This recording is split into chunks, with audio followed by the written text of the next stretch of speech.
Gracias por abrirme las puertas de esta casa otra vez. Y un honor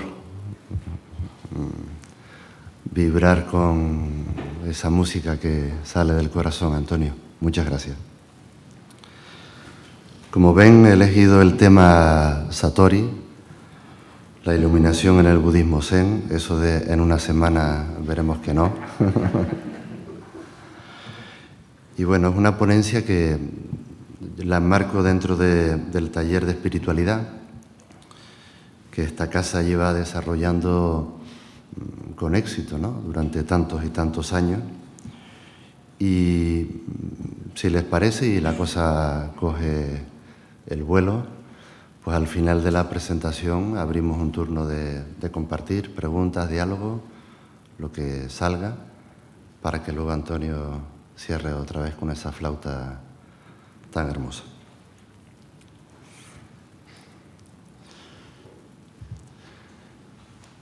Para hablar de la iluminación en el budismo, yo siento que lo primero que hay que hacer es remontarnos atrás en el tiempo.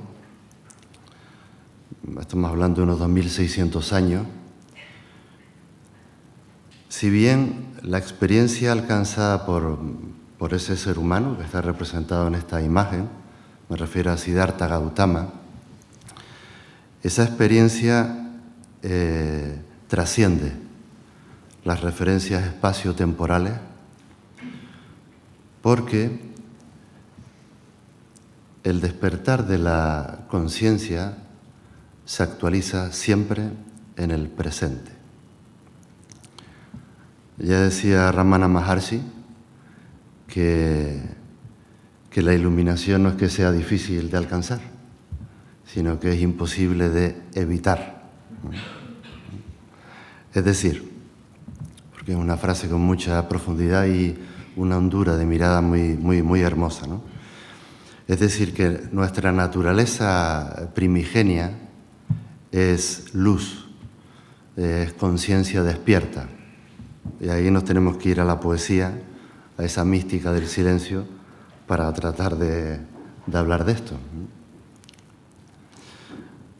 Lo que ocurre es que no nos damos cuenta de esta naturaleza de la que estoy hablando. Y siento personalmente que todos los caminos espirituales invocan, ¿no?, esa palabra de vocación, de vocare. Hay una llamada a la sensatez de los seres humanos para que recuperemos el tono, ¿no?, y podamos realmente vibrar, resonar en ese corazón sensible, ¿no? Porque desde ahí se van a abrir, tocar y reivindicar todo lo que sea ese lenguaje de la pureza o del silencio iluminado. Como les contaba, Sakyamuni Buda inició un camino de conocimiento al verse superado, y he subrayado por lo menos en mis apuntes, al verse superado, aunque lo están viendo ahí, por la realidad del cambio, de que todo realmente es imposible de atrapar porque se está moviendo todo a cada instante.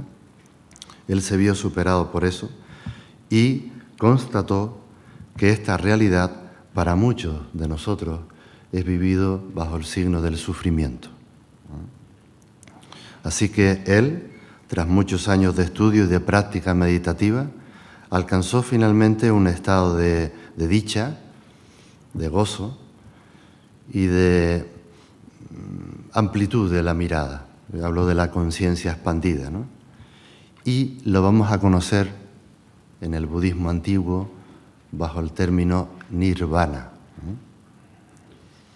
Yo a lo largo de la disertación de esta noche voy a jugar, por lo menos al principio, con esa relación entre satori, que es una palabra del budismo tradicional japonés, con nirvana, que es realmente lo que nos lleva a la experiencia original de un ser humano llamado Siddhartha Gautama. Eso fue lo que me inspiró para acercarme al término satori. Bien, Con respecto a este primer vocablo, es interesante observar que el término ya aparece en muchos lugares de los antiguos Vedas, por lo tanto es prebúdico este término.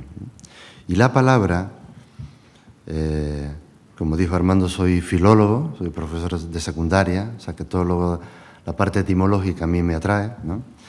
El significado de esta palabra recoge ese fuego que se enfría o se extingue, por ejemplo, como cuando se apaga al final la luz de una vela, para ponernos fácil. Eso sería cercano al término nirvana.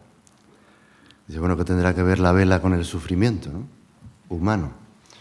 Y aquí les pido un poquito de ejercicio de apertura y que lo lleven al terreno del camino interior. Porque nirvana indicaría cuando el ser humano es capaz de liberarse del apego, me explico, la ausencia de la avidez, el alejamiento de la compulsividad y el abandono de cualquier adicción inconsciente en la persona. Por lo tanto, jugando con la semántica, estaríamos ante matices significativos como calma, gozo, plenitud, realización, bienestar, felicidad, apertura, y seguiríamos, ¿no? Etimológicamente hablando, la palabra nirvana proviene de la raíz verbal va, que significa soplar, pero que nos ha llegado en forma del participio pasado vanna, soplado. Y si lo prefijamos con la partícula negativa nir, ¿no?, hacia afuera, lejos o sin, nos acercamos a la traducción que hago, en la que quizá el significado original, esto es difícil, ¿no?, porque estamos hablando del pali y del sánscrito, y traduciéndolo al castellano, podría ser soplado o extinguido, y en el sentido de nuestro camino interno, estar libres, extinguidos o apagados del condicionamiento del apego. Ese es el gran trabajo que tenemos como meditadores, sobre todo, a ver qué nivel de apego es el que está redundando en nuestras vidas para alejarnos de ese despertar natural de la conciencia. Por su parte, la palabra satori, como les decía antes, en el budismo zen, se refiere directamente también a una experiencia de iluminación o despertar espiritual. Es una palabra japonesa que describe la comprensión repentina o intuitiva de la realidad única, primigenia, original, como la quieran llamar. ¿Qué pasa? Que es una vivencia. Estoy hablando de una experiencia, tanto nirvana como satori, que va más allá de los conceptos conocidos. Incluso lo que estoy haciendo hoy es una osadía enorme, ponerle palabras a algo que no puede ser tocado con el lenguaje conceptual. Ese es el reto que estoy encontrándome al abordar esta experiencia. Dicho esto, aunque el término en sí mismo, satori, se popularizó en el contexto del zen japonés, vamos a comprobar que sus raíces están profundamente conectadas, y esa es la defensa que quiero hacer, con la enseñanza y la propia práctica meditativa de Siddhartha Gautama. Teniéndolo en cuenta, además se sabe que el satori tiene una clara conexión con lo que se llama el budismo Mahayana, el gran vehículo, y especialmente cuando aparece en la historia del budismo la escuela Chan en China, que fue la precursora de lo que hoy en día conocemos como Zen, ¿no? Hay una transliteración fonética, Zen viene de Chan, Chan viene de Channa, hacia atrás en el tiempo, Channa me lleva hacia Yanna, que son los estados propios meditativos del Buda histórico. Por lo tanto, para mí hay una íntima relación entre esa experiencia del despertar, nirvana, y el satori posteriormente en China y en Japón.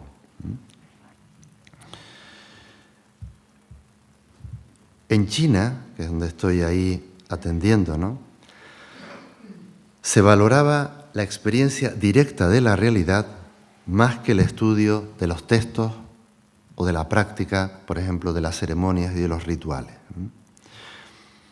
Me parece interesante porque vamos a encontrar, lo tienen ahí en la diapositiva, términos similares para referirnos al despertar, como por ejemplo, no sé cómo se pronuncia, ¿no?, Wu, ¿no?, que por ejemplo en el taoísmo seguramente hemos oído la expresión Wu Wei, ¿no?, que significa como casi que uno está suelto y aquello acontece, ¿no?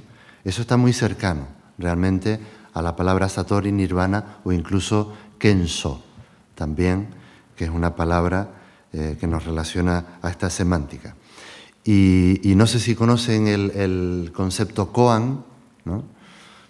Son como parlamentos públicos, ¿no? Son casos públicos que se exponían para llegar a una solución determinada y que posteriormente los maestros de esta época, del Chan, yo les voy ahora a situar en un maestro concreto, ¿no?, los utilizaban para romper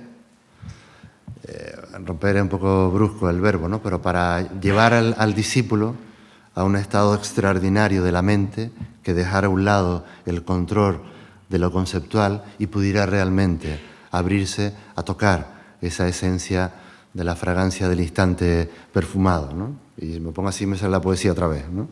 Es que es la única manera de explicar esto, ¿no? Vale.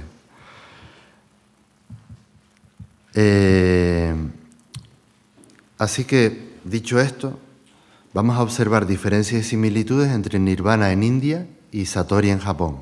Yo siento que son profundas las similitudes, sinceramente, porque, de nuevo, desde mi punto de vista, ambos conceptos que hablan de una experiencia, y eso para mí es muy importante, están relacionados con el fin del sufrimiento en el sujeto, es decir, con la disolución de la ignorancia. La ignorancia, en el fondo, simplemente es una ausencia de presencia, una falta de sabiduría. Cuando una persona está despierta, pues comprende, porque ve las cosas tal cual son. Y dice, satori, pues muy bien. Por ahí irían los tiros de lo que estamos presentando. Lo que pasa es que, bueno, según el contexto, se aplican y desarrollan de diferentes maneras.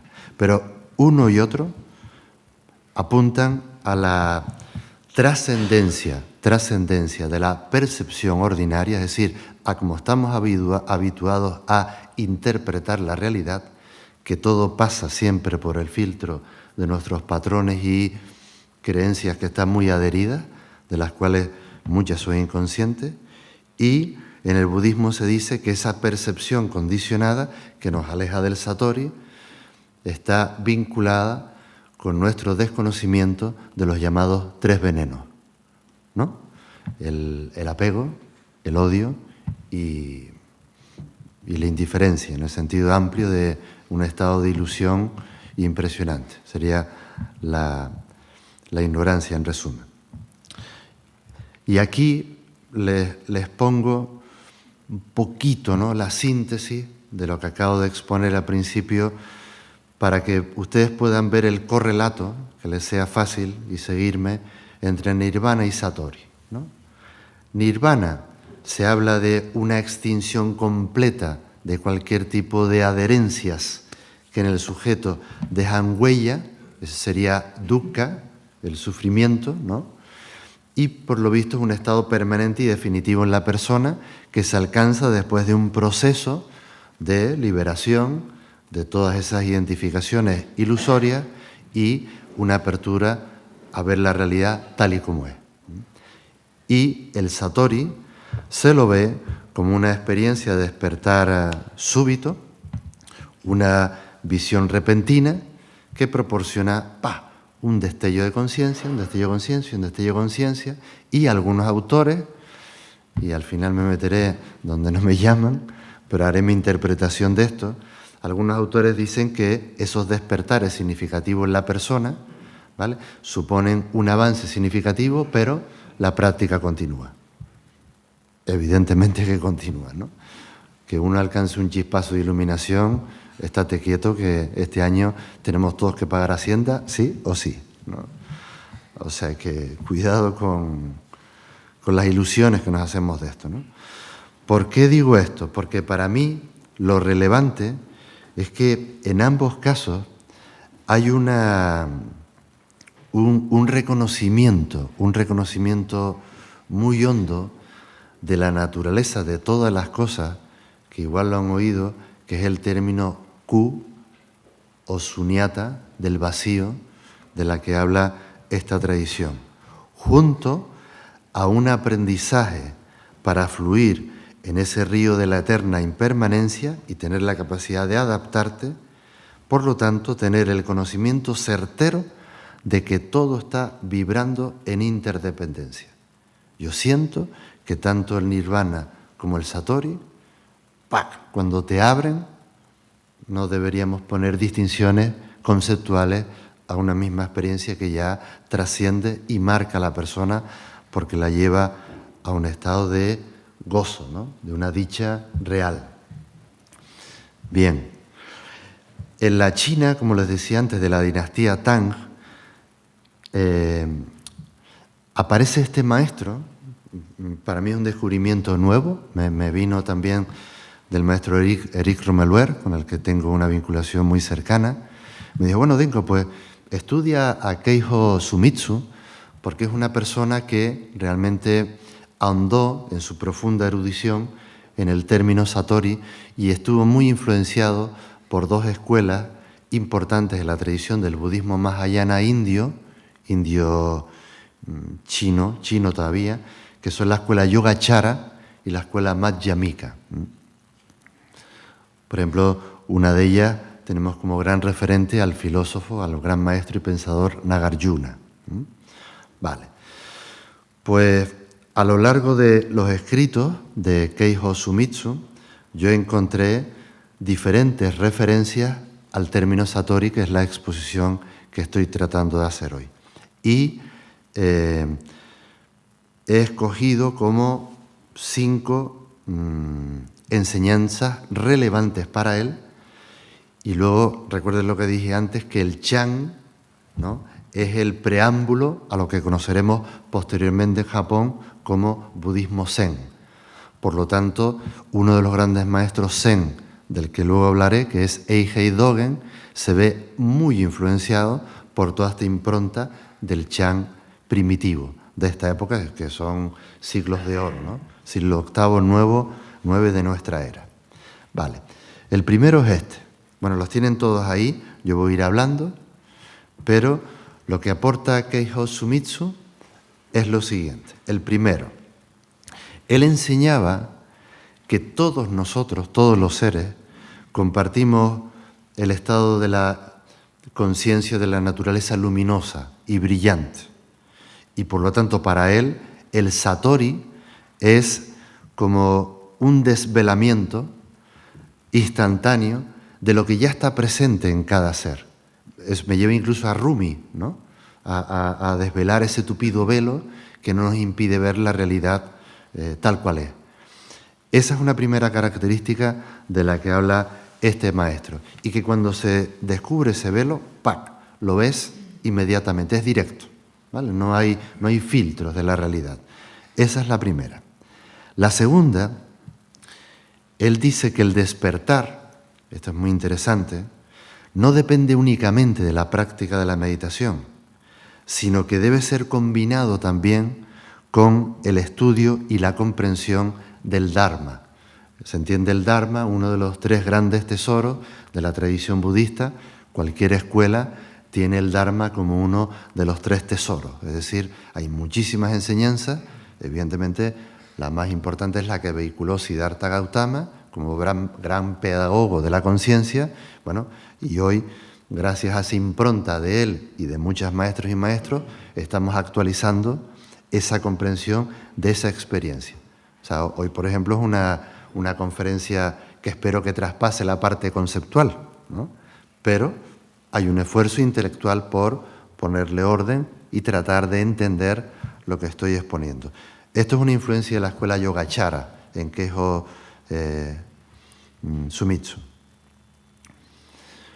La tercera es que él dice, ¿no?, como lo tienen ahí, dice, el Satori se alcanza a través de una experiencia directa y no de la intelectualización. Dice, bueno, pero ¿en qué quedamos?, ¿no? Si acaba de decir justo antes lo contrario, ¿no? Él se refiere a que esto no se puede...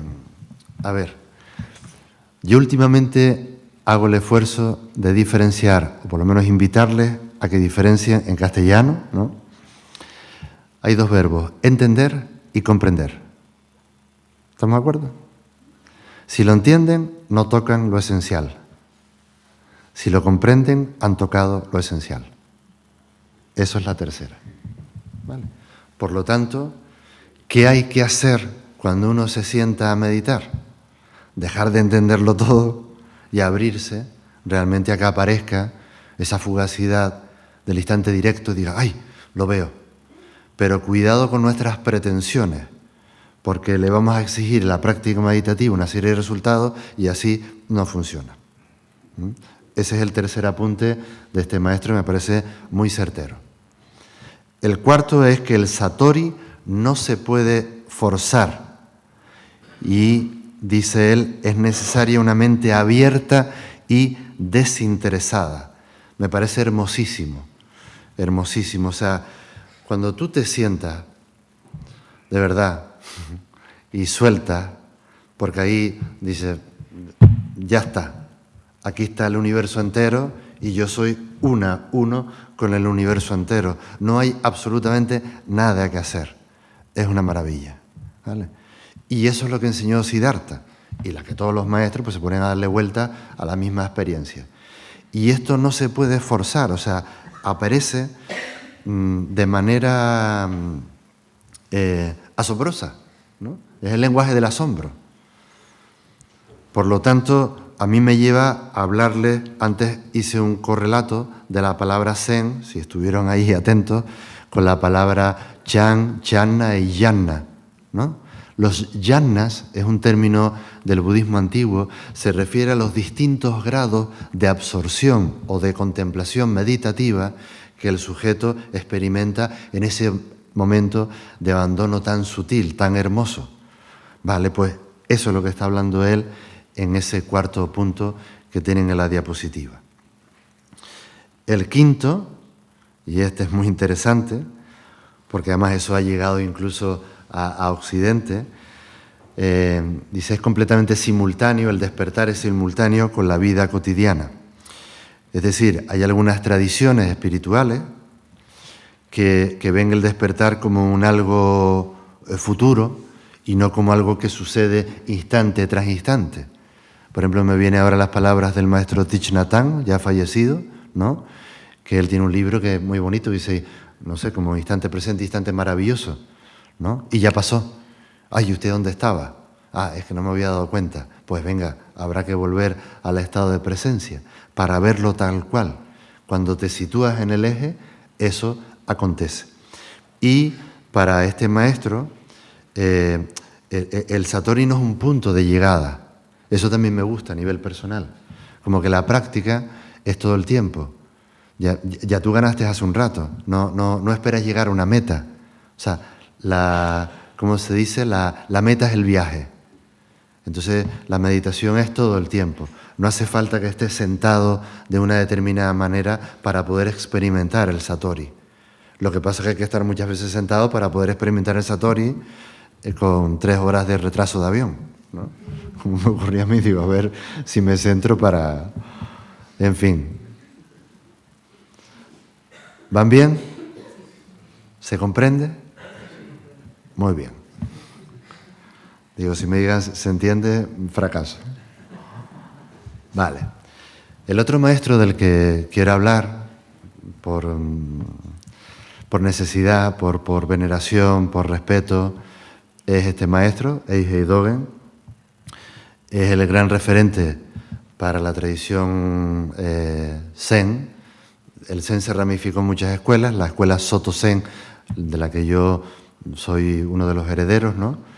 Pues fue impulsada por este gran hombre, un erudito de referencia universal, y para poderlo relacionar con lo que dije antes, Dogen tuvo dos maestros. El primero fue chino. O sea, en la época de Dogen, el budismo zen estaba muy tocado. Fue una época de guerra, estamos hablando del medievo, fíjense las fechas, ¿no? Ya nos hemos alejado del anterior, muy difícil para él, y fue un hombre con una espiritualidad muy pura, un anhelo muy profundo, y lo que él estaba viviendo estaba en crisis.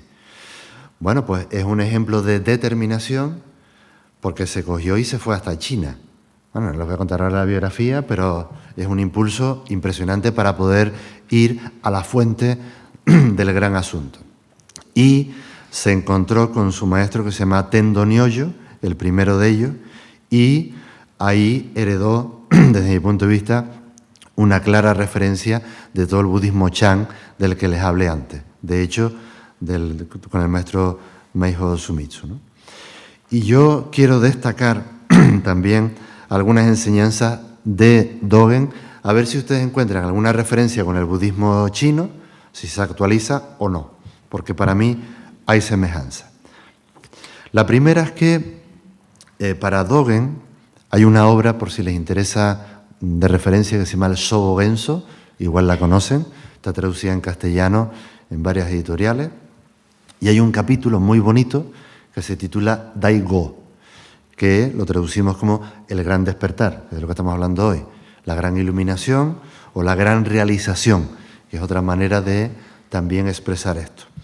Y él explica que en lugar de ser el Satori un estado futuro que alguien va a alcanzar, el Satori se funde por completo con la realidad, con la actividad diaria, ¿no?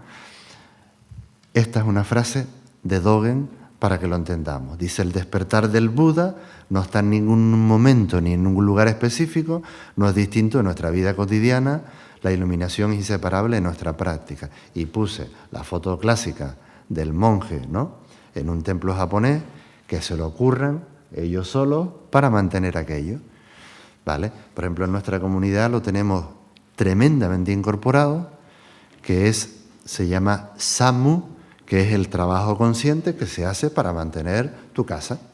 Entonces, ese estado de curro, ¿no?, de limpieza de lo que te toque, retretes, lavabo, cocina, exteriores, ese es el estado propio de Satori cuando se lleva la práctica a la vida cotidiana. Es lo primero que me interesa comentarles de Dogen, ¿no?, porque se nos va mucho el santo al cielo con respecto a lo que podría ser esta figura del despertar, ¿no? Así que el Satori no es un evento separado de la práctica diaria, ¿no?, y por lo tanto la verdadera iluminación tampoco es una experiencia extraordinaria, de verdad, porque nos llenamos la cabeza de un montón de pájaros raros, ¿no?, sino yo les diría que es una forma de ser en el mundo. Eso para mí es lo primero que dice Dogen. Me parece maravilloso, ¿no? Necesitamos mucho de ser y estar en el mundo de manera iluminada o de manera consciente. La pregunta que nos tenemos que hacer es, bueno, ¿y por qué no me está sucediendo eso a mí? ¿Qué es lo que estoy haciendo yo con la atención, que es el gran recurso pedagógico que me regala la vida, para estar en un estado de presencia o de ausencia? Esa elección nos corresponde a cada uno de nosotros. Es como el primer toque, ¿no?, pedagógico del que habla este gran maestro. Otra frase de él dice, no la tengo ahí, la leo, el despertar está en todos los aspectos de la vida, desde la manera en que caminas hasta en la forma que comes. No hay separación entre la vida diaria y el Satori, la iluminación o el despertar. ¿Vale? La segunda, yo creo que hay relación con lo que decía el otro maestro. Dice, no es algo que se alcanza o se pueda buscar. Es decir, no es algo que uno tenga o que posea, ni tampoco que deba buscar activamente. Porque cuanto más lo busque, más te vas a alejar de ello. Es muy paradójico, ¿no? Entonces, vivimos en una sociedad que todo lo llevamos. Yo ni les cuento, como van mis alumnos de bachillerato, van a velocidad de TikTok, ¿no? Es impresionante, o sea, el nivel de distracción es notable, ¿no? Bueno, pues yo estoy ahí. A ver, por ejemplo, ahora mismo necesito aterrizarlos a la vida cotidiana para que vuelvan a entrar en contacto con la comprensión antes de poder abrirles a la Casa Bernarda Alba de Lorca, que me toca ahora. Ese es mi reto, ¿no? Bueno, yo creo que con respecto a esto de que no es algo que se deba buscar, creo que esa es la diapositiva que quería mostrarle. No sé si han escuchado el término japonés musotoku. Es muy propio de nuestra tradición. Hay dos grandes conceptos y para mí sigue suponiendo un esfuerzo traducir, después de 35 años en la práctica de la tradición Zen, el término musotoku, porque vino con mucha fuerza a nuestras maneras de ser de Occidente, ¿no? Y se traduce como no hay nada que obtener. Y, a ver, lo sé, o sea, ya lo somos todos, ¿no? Realmente no tienes que hacer ningún esfuerzo por ser quien tú eres. Y entonces, claro, ¿para qué meditas o por qué meditas? Esa es otra pregunta interesante que de ahí luego hablamos, ¿no? Pero tiene que ver con el Satori no es algo que se alcanza o que uno deba buscar. Dice, ocurre cuando uno deja de buscar. Yo espero que se abran a lo que estoy hablando, ¿no? Porque me refiero a que los satoris de eso aparecen cuando menos te lo esperas. Pero claro, tienes que estar preparado. Tienes que tener una cierta predisposición para que eso ocurra, ¿no? El reto es ver cómo se encajan, ¿no? Bien, el tercero, dice Dogen, es que la meditación sentada, lo que nosotros llamamos zazen, es el medio por excelencia para la experiencia del Satori. Y yo, si dejo de mirar los apuntes y miro, por ejemplo, a la figura de un ser humano cuando se sienta a meditar, me da igual, como están ahora ustedes en una silla, si yo me paro el discurso y miro, digo, wow, qué belleza. Porque hay mucha autenticidad, hay mucha nobleza. Cuando un ser humano está ahí, en su templo, me refiero en el cuerpo, ¿no? Bien asentado bajo la tierra, ¿no? Sobre la tierra y bajo el cielo, y se abre, dice, Satori, ya, o sea, el cuerpo como templo del espíritu. O sea, eso es lo que Dogen subrayó, que realmente Zazen es la expresión del Satori por excelencia. Y él decía, siéntate y suelta. O sea, no tienes que hacer nada. O sea, ya lo eres todo en ese momento.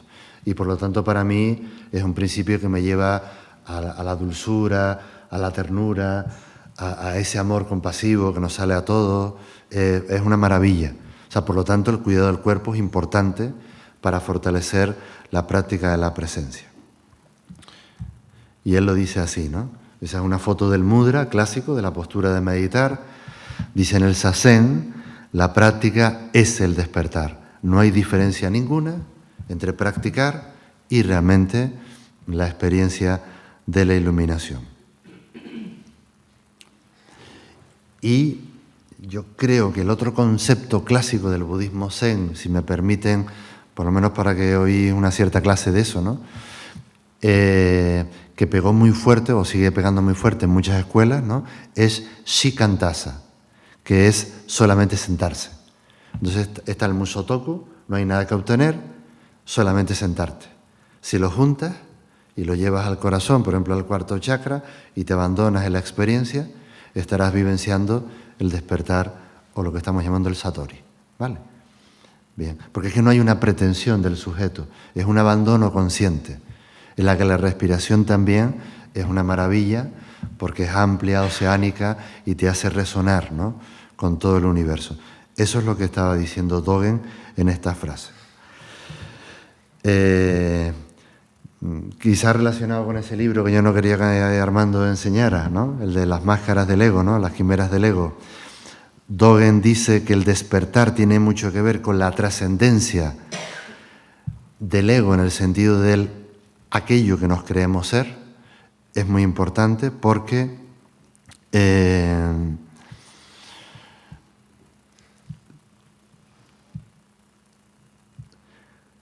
cuando te liberes de lo que te crees ser, Satori. Y eso es meditar. La liberación de la creencia a la que estás adherido, ¿no? Ese es el despertar y la trascendencia del ego, que no es otra cosa que una máscara, ¿no?, operativa a nivel cotidiano, que la necesitamos siempre y cuando sea un uso consciente de ese famoso ¿quién soy yo? Pero no nos representa. La imagen que tenemos de nosotros mismos está muy alejada del estado primigenio de lo que verdaderamente somos. Cuando lo descubren, dice, Satori, me vi o te veo, es una misma referencia. Que sería esta. Satori no se experimenta como un fenómeno individual, porque claro, cuando tú te quitas la máscara y esa adherencia a lo que te crees ser, lo que se produce es una vibración única con todo lo que está aconteciendo. Toda esta es la filosofía, la enseñanza tan bonita, tan honda del maestro Dogen, ¿no? Y luego también él decía, que esto no lo dijeron los chinos, que para él todo lo que experimentaron los antiguos maestros y maestras lo podemos experimentar cada uno de nosotros en este preciso instante.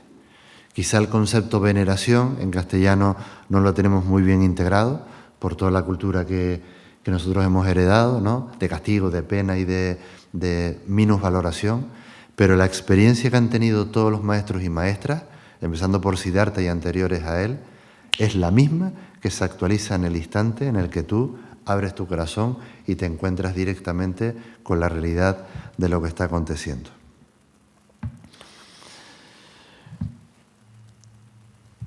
Esta es otra, que es muy bonita, dice, cuando uno ve las cosas, cuando uno ve que las cosas son como son y se da cuenta de que todo está iluminado, ya está en el camino del despertar. Él se refiere a que el despertar en ti se produce cuando dejas a un lado tus antipatías y tus preferencias. Esto me lleva al término de la ecuanimidad, que es una emoción sublime en el budismo, en el que tu estado corporal, mental y emocional está tan en calma, tan abierto y tan receptivo, que sueltas y dejas de buscar nada y aceptas y ves y comprendes que las cosas son como son, no como a ti te gustaría que fuera. Esa es la frase que termina la parte de Dogen, ¿no? Y también quiero destacar la figura de un maestro que se llama Ryokan Tokuda, es el tercer maestro que he estudiado para hablar del Satori, porque hay mucho, ¿no? Y he elegido estos tres, espero no cansarlo, y si no me lo dicen y corto, ¿vale?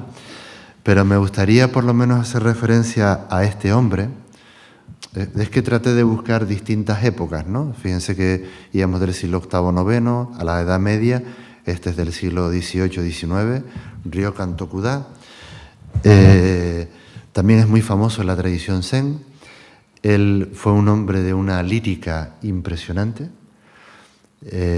Vivió aislado, digamos, de la sociedad cotidiana y estuvo muy en contacto con la naturaleza, ¿no? Entonces, claro, nosotros igual pensamos que el trabajo de un maestro Zen consiste en dirigir un templo y formar discípulos, impartir enseñanzas, etc. Me refiero a los monjes. En mi caso no tiene nada que ver. Soy laico y mi vida cotidiana está en los institutos y en este caso, bueno, pues dar una conferencia también para ustedes. Pero en la tradición Zen se lo vincula con lo que acabo de decir, ¿no? Templo, enseñanza, discípulos. Y Ryokan no vivió en ningún templo, de hecho vivió en una ermita muy pequeñita. Y el contacto que tenía él con la naturaleza me parece impresionante, ¿no? Entonces les puse algunas palabras que dice ahí: me siento en silencio a escuchar las hojas que caen, una cabaña solitaria, una vida de renuncia, Se fuma el pasado y olvido las cosas. La manga de mi túnica humedecida por las lágrimas. Eso es una expresión de estado de presencia o de satori. Y para él el despertar, que es muy profundo, por lo que estamos viendo, es espontáneo, es algo natural. O sea, cae una gota de agua, rosa tu capa y dices, ¡ay! Qué fragancia me regala la impermanencia, ¿no?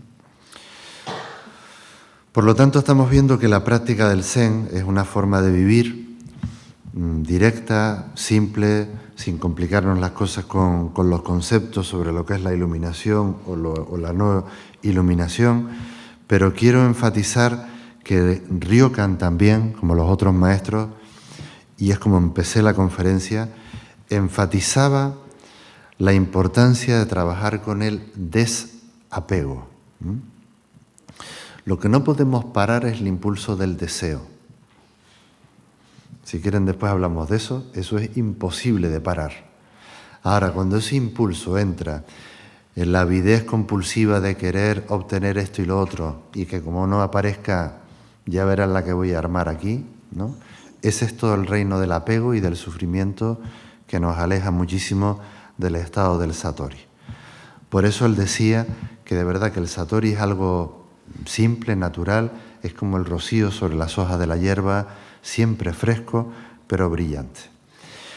Y quiero concluir, si estamos bien de hora, con esto, ¿no? Se supone que esta es la ermita de Ryokan Tokuda, donde él vivía, ¿no? Vale. Esto es un clásico del budismo zen. Resulta que cuando el zen pasa de India a China, ¿no? El primer gran maestro en China se llamaba Bodhidharma, iban pasando diferentes generaciones, y en la generación cuarta o quinta de sucesores hay un pique entre escuelas, porque hay unos que se plantean que la iluminación es súbita y otros que dicen, no, esto hay que currárselo y es gradual, ¿no? Bien, o sea, es un tema de amplia reflexión y largo debate. No hay una respuesta única, ¿no? Porque el despertar, o sea, el satori, yo siento que tiene aspectos de los dos lados, ¿no? Ustedes se van a sentir libres de interpretarlo como quieran, ¿no? Pero por mi experiencia personal, yo siento una inclinación particular hacia la visión de que es gradual, porque está profundamente vinculado con el ejercicio del encuentro gozoso con el cojín de meditación, con la sangha, que para mí la asiduidad es un valor, la paciencia del artesano, ¿no? Que nos hemos olvidado, antes les hablé del TikTok, ¿no? Pues el TikTok no tiene nada que ver con el satori, o sí, pero desde mi punto de vista, la asiduidad es un grado en el arte de la meditación, en el arte de soltar, de verdad. La perseverancia, hay una palabra en castellano muy bonita que sería la constancia, ¿no? La constancia también. Y la otra palabra con la asiduidad a la que le doy el valor fundamental, y ya estoy acabando, porque me gustaría por lo menos acabar y ahora nos abrimos antes de que Antonio cierre, para mí sería la paciencia. O sea, yo siento que el satori o el despertar está ahí, acontece de manera natural, si realmente eres capaz de, como el junco, ¿no? Como flexibilizarte, aprender a moverte en esta bendita impermanencia, adaptándote con toda la lucidez necesaria de cada momento, porque cada instante es único y maravilloso, y si tú realmente te ejercitas en la facultad de la atención y tienes paciencia en que los resultados van viniendo, realmente el satori está todo el rato presentándote de manera instantánea, fugaz y casi de manera desconocida para ti. Eso es lo que yo siento, ¿no? Por eso, esta es mi penúltima diapositiva. El despertar es como una flor que florece poco a poco. En el momento en que se abre completamente, es imposible decir que fue gradual, ¿no? Por tanto, el Satori para mí no es solo un cambio momentáneo de la percepción, ¿no? Siddhartha enseñó que sufrimos por un error cognitivo, ¿no? Por eso me enamora esa pedagogía de la conciencia de la que habla el budismo, y cada uno lo vehicula a su manera. Pero podemos reeducar la mirada, ¿no?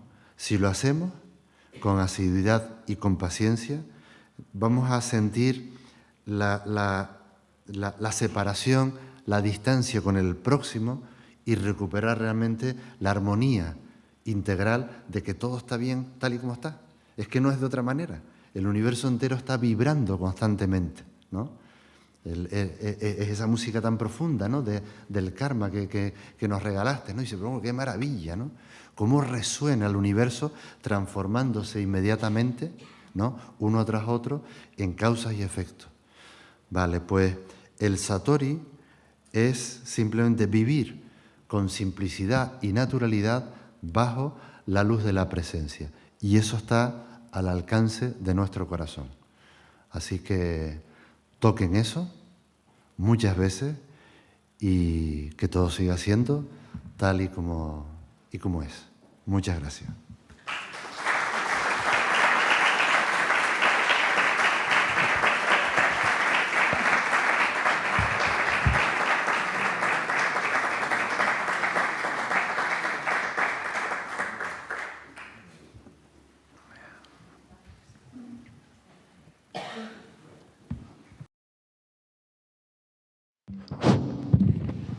Pues nada,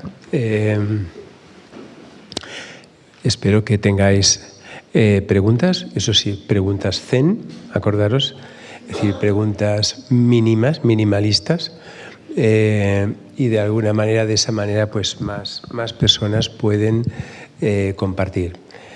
¿Alguien quiere decir algo? ¿Sí? ¿No? ¿Sí? ¿No? Sí, venga.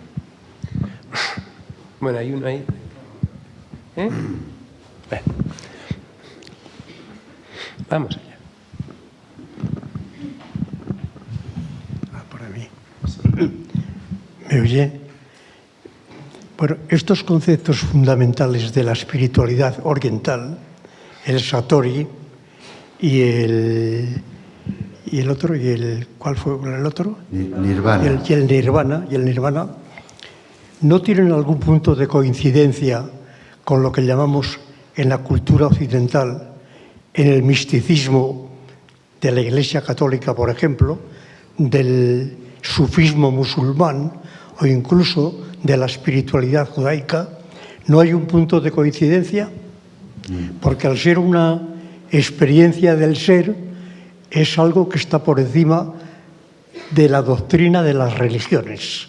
Totalmente. Eso quería preguntarle. Sí, totalmente coincido con usted y completamente de acuerdo. Esa es la maravilla también del lenguaje humano, que más allá de las rivalidades conceptuales, cuando realmente tocamos ese corazón, esa mística, que sería el lenguaje de lo auténtico, revelado, ¿no? Con V, se vehicula a través de diferentes formas, según la religión de turno cualquiera, ¿no? Pero completamente de acuerdo, sí. Tendríamos que tirar de otros conceptos si jugamos un poco con la lengua, pero sí, en tradición sufi, tolteca, cristiana, budista, o sea, hoy hemos estado hablando de la realidad de lo real, con mayúscula, del lenguaje del corazón, de la verdad revelada, ¿no? Más allá de lo divino o de la creencia. Yo sobre todo he querido llevarlos a que esto es una experiencia trascendente, pero que se hace palpable en lo inmanente. Entonces ese vínculo entre lo absoluto y lo relativo creo que es el gran regalo que nos hacen todas las grandes tradiciones espirituales, y cada cual lo verbaliza a su manera. Pero si dejamos a un lado nuestras tonterías de oye, tú sí y yo no, en el fondo hablamos de lo mismo, evidentemente.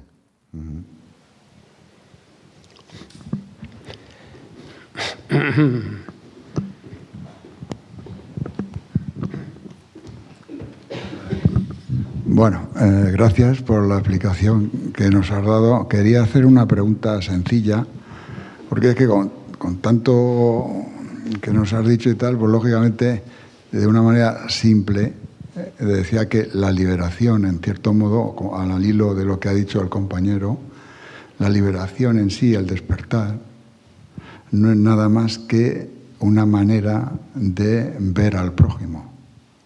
No hay otra. Nunca podrás liberarte, o digo, iluminarte, desapegarte, si no tienes una relación con el prójimo X. Yo podía decirla, pero vamos, la clave está en la relación que tenemos. Yo puedo estar iluminado, ¿qué sentido tiene el prójimo para mí?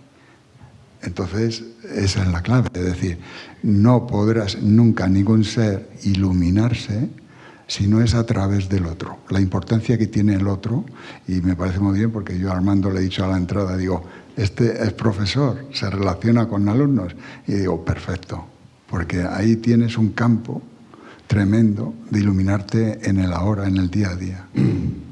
Nada más. Sí, sí, otra vez, completamente de acuerdo, que no puede ser de otra manera. Estar iluminado es vivir en intimidad con toda la existencia. O sea, es realmente resolver. Más que resolver es descubrir la verdad de la interdependencia, ¿no?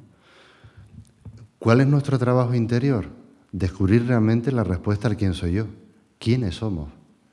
Yo me he atrevido a verbalizar, lo hago ahora, de buscar una definición para eso, que es un reto, ¿no? Pero porque hablo de una experiencia, ¿no? Si tú te defines, por ejemplo, ¿no?, como yo soy un siendo en los otros y lo pones en gerundio, está bastante cercano a lo que estamos hablando. Entonces, a mí me gusta la palabra resonancia, vibración, creo que la he empleado varias veces, ¿no? También aupado por la música de Antonio, ¿no?, que me hizo reverberar, ¿no? Ese es el sonido del universo, ¿no? Ese regalo del karma, ¿no?, que fue lo que hablamos antes, ¿no? O sea, cómo el universo se relaciona siempre en intimidad con el próximo. Cuando un sujeto se despierta, no hay individualidad. Y sí hay individualidad también. Porque es al mismo tiempo. Usted es usted, yo soy yo, pero ¿en qué nos diferenciamos? En el fondo. En la forma, bueno, pues cada uno tiene su forma de ser, de actuar y tal, pero en el fondo, y eso es lo que muchas veces nos alejamos de esa realidad, es la que nos impide vivir en esa proximidad. Meditar en solitario, bueno, está bien, pero cuando una persona se sienta, aunque sea en el salón de su casa, ¿no?, y no va a un retiro, si uno lo siente de verdad, ¿no?, cuando junta las manos, dice, anda, pero si aquí está todo el universo. Es que no puede ser de otra manera. Y también el gesto que está ahí, en esa foto que les pongo al final, esa es el gesto de te veo, te reconozco, o sea, soy en ti, ¿no?, donde tú también eres. Esa es la maravilla del budismo y de cualquier tradición contemplativa. Todos apuntan a esa recuperación de la proximidad. Sí, sí, total. Es curioso que, bueno, hace ya más de 50 años, como aquellas épocas, pues te comprabas estos libros de Suzuki, amarillos, todavía los tengo, y hay una serie de koans de esas frases que me han acompañado toda la vida. Es como un mantra, y entonces siempre han estado ahí. Una de ellas, por ejemplo, el ladrón ha dejado la luna en la ventana. Esto a mí me ha hecho muchas veces, el ladrón ha dejado la luna en la ventana. Es decir, de alguna manera nosotros nos vamos por todo lo que roba el ladrón y nos olvidamos. O mi casa ha ardido, ya no hay nada que me impida ver la luna o el cielo que brilla. Este tipo de koans a mí personalmente siempre me han ayudado mucho a lo largo de toda la vida para centrarme. Y mi pregunta es, ¿tú tienes algunos koans tuyos favoritos que nos podías compartir? Decía algunos. Pero más que koan, Me iría al lenguaje del haiku, más que un koan, porque el koan, por ejemplo, en la escuela Soto Zen no se emplea tanto como sin embargo en otra escuela japonesa, que es la escuela de un maestro que se llamaba Lin Chi, que es de la escuela Rinzai, ¿no? El Zen es más desnudo, más sobrio. O sea, siéntate y ya ahí verás el universo, ¿no? Yo no lo suelo emplear, ¿no? Mi perro se llamaba Koan. Y era precioso, porque me regalaron un pastor garafiano de la isla de La Palma. Era un perro pastor, le digo Koan, ¿no? Y le puse el nombre al Koan, ¿no? Pero, por ejemplo, un haiku que me llevaría como a esa soltar la parte intelectual sería mano con mano, el viento se levanta sin rumbo fijo. Mano con mano es esto. Es la experiencia de cuando una mano se encuentra con otra mano, ¿no? Algo sucede y no hay dirección, ¿no? Sino hay amplitud. Bueno, estaría cercano al lenguaje del Koan. Bueno, gracias. Vamos allá. ¿Algún comentario más? Hola.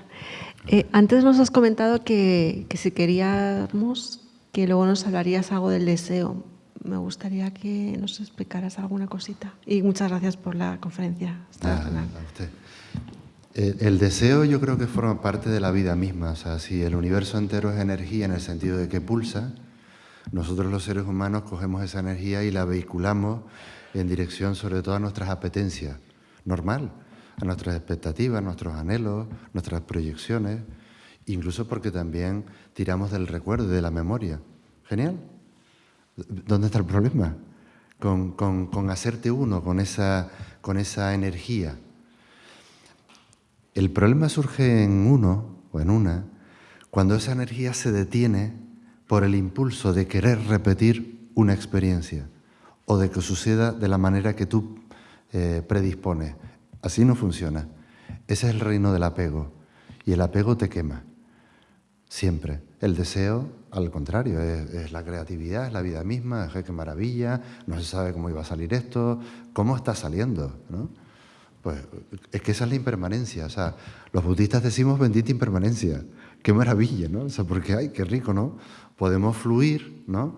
Y adaptarnos con plena conciencia. O sea, tratamos de que los ejercicios meditativos se verbalicen luego en actos, palabras y pensamientos coherentes.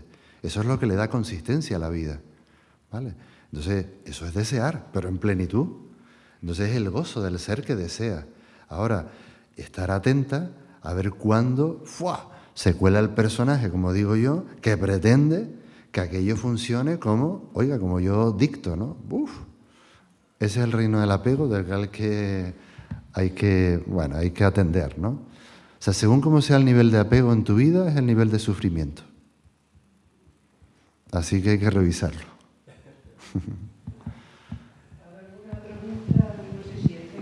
Espera, la última. Vamos para allá. No, pero luego para la grabación no se oye. ¿Cómo se graba? No, yo es que, a ver, a mí el zen me encanta, pero el za no me gusta. ¿El? za, quiero decir, el sillón. Ah, ¿qué sillón? Sí, Perdón. el cojín. No me gusta mucho. Entonces, ha citado a Tinotán. Sí. Bueno, yo le llamo Tinotán, no sé cómo se pronuncia. Él hablaba mucho de fregar los platos, por fregar los platos. Eso me recuerda mucho al Satori. Y no tienes por qué estar sentada en un sillón. Claro. Entonces yo creo que la sanga, el cojín y tal, está muy bien. Pero hay personas que por lo que sea tienen otro temperamento y tal, y a lo mejor prefieren pasear por el bosque y fregar platos. Y eso no es, no creo que sea, que se contraponga a lo que es el espíritu zen. Quizás más del primer Este señor que no lo conocía yo, al primero que ha citado, a los otros sí, a Dogen y tal, sí que los conozco, pero me siento muy, muy cercana con esos budistas que han sido viajeros, que han O sea, ido usted por... lo que quiere es un zen a la carta. Pues sí, se puede también, ¿no? Claro. Se puede, pero no se debe. No se debe, claro. Le- Siempre le- decís le- eso. Pero le explico por qué. Lo primero que tiene que entender es que la meditación, lo que usted llama el cojín, que es el trono del Buda iluminado, de lo que usted es. Sí, pero escúcheme. O sea, el encuentro con la meditación es un puro acto de amor. Pero de verdad, o sea, de reconocimiento y respeto por quien uno es. Entonces, ese estado de intimidad solemne en un espacio de práctica es muy importante para luego esa experiencia llevarla a pasear o a fregar los platos, pero no al revés. Entonces, usted lo que tiene que encontrar es un trono adecuado para sus circunstancias. No hay ningún problema en que no se pueda sentar en un cojín de meditación. Siéntese en una silla, como si está tumbada. Háblelo con su maestro, si tiene o algo así, para que le pueda dar recomendaciones de qué es lo que está apareciendo en ese cuerpo, porque el cuerpo nos informa de muchas cosas. Entonces, hay que encontrar esa dulzura, esa ternura, ese respeto, esa amabilidad por el cuerpo como templo del ser, ¿no? Yo hay un verbo que tengo prohibido en mi comunidad y es aguantar. Digo, coño, perdón, que no lo comprenden. Dice, pero si esto no tiene nada que ver con eso. Dice, no, pero es que ustedes meditan 40 minutos. Sí, porque sabemos por experiencia que con 40 minutos el nivel de concentración y de apertura son impresionantes, están muy bien. Bueno, pero que uno no nace entrenado para estar 40 minutos. Ah, pues Denko, que me tengo que levantar los 5 minutos. ¿Y dónde está el problema? Levántate. Lo que pasa es que yo le indico cómo caminar en la sala de meditación mientras el resto de las personas están sentadas. Y esa amabilidad, que hay que escucharla también de los maestros, dice, anda, qué bien, me han permitido relajarme. Entonces seguramente va a encontrar con esta oratoria que le estoy exponiendo la importancia de la meditación formal, para entendernos, y luego ya vendrá lo siguiente. O sea, el estado de experiencia y de atención plena que tiene usted al meditar se traslada, digamos, a otros actos de la vida cotidiana. Es lo que hemos hablado hoy del Satori. Pero hay que pasar por sentarse, de la manera que usted mejor sienta, ¿vale? Y esa la tiene que encontrar cada uno. Pero ni hay que forzar, ni hay que hacerse daño, y por eso digo que de verdad ir al encuentro con el cojín o la silla, lo que sea, eso es, vamos, es un regalo del cielo. Entonces, eso es no negociable. Bueno, yo me imagino que poco a poco van saliendo más preguntas y más comentarios, pero bueno, nos gustaría escuchar a Antonio, dado que no todos los días tenemos aquí a una persona que interpreta el shakuhachi con ese arte y profundidad. Y vamos a concluir este acto, luego le podéis hacer preguntas individualmente. Lo hemos grabado, aquellos que digan, no me he enterado de nada, no te preocupes. Es decir, ¿para qué, no? Tranquilo. Es decir, lo hemos grabado, está en YouTube, en el Taller de Espiritualidad, un canal que hay ahí, Taller de Espiritualidad, y ahí podéis pillarlo. Muy bien, gracias. All right, entonces vamos con Antonio. Venga, vamos allá y le damos un aplauso. Venga.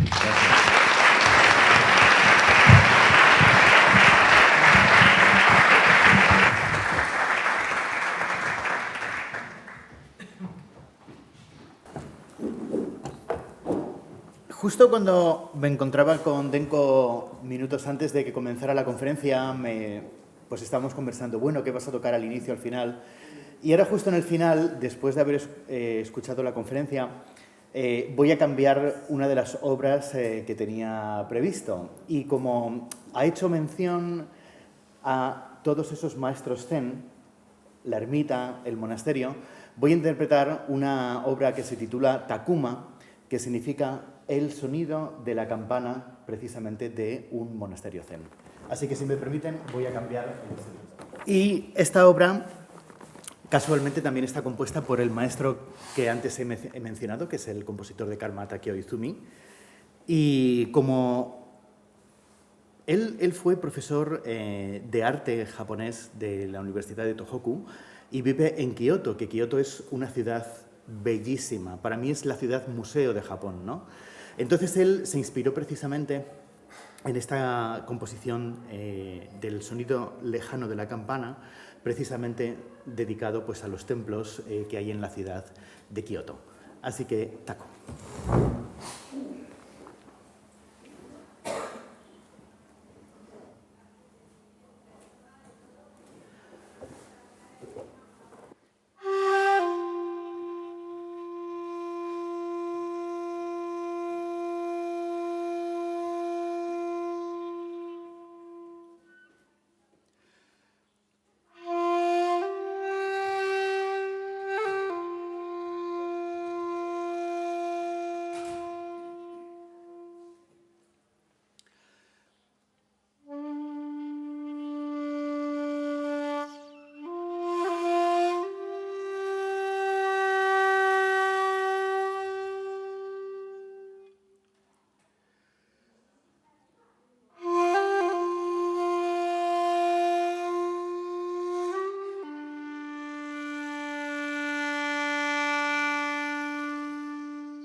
Bueno, muchas gracias a todos.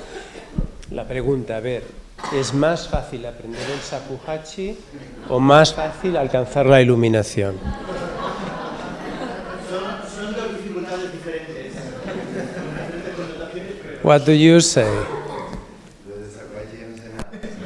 Bueno, solamente lo dejo ahí para que le deis vueltas. Es decir, que no puede ser la iluminación, no puede ser simplemente sopa instantánea. Es decir, tiene que haber algo más. Muchas gracias, Denko. Muchas gracias. Gracias a todos por haber venido esta tarde. La verdad es que una alegría empezar el año de esta manera y espero que esa conciencia, esa meditación consciente que tú nos propones, pues nada, empecemos el año ahora practicándolo rápidamente, ¿no? Aunque el avión llegue tarde. Ese es el momento en que te pillan. Gracias y le damos un aplauso y terminamos.